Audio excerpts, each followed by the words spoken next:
Two cops emptied their magazines, but when they searched the car, they found no guns at all. The boy in the car was just a student who had just received his college acceptance letter. It was at that moment that they realized the irreversible mistake they had made.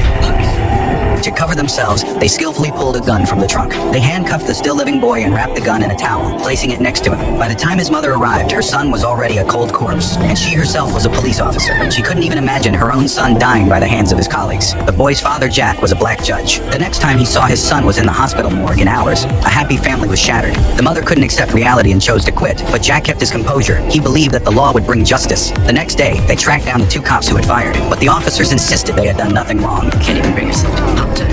I don't apologize. Doing my job. The mother lost it and slapped one of them hard.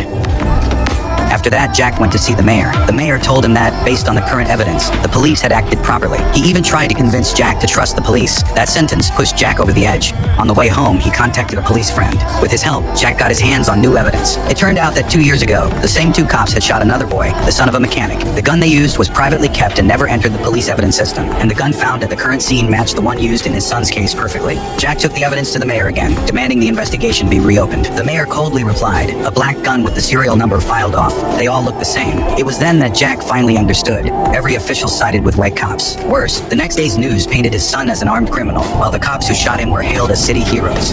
At that moment, Jack felt complete despair. He realized he could only rely on himself.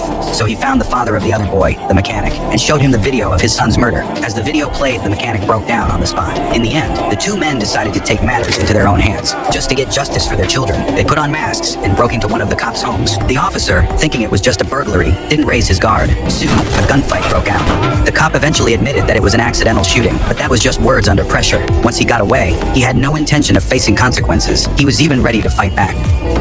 Jack knocked him down. Parents, my YouTube channel subscribe please, everyone.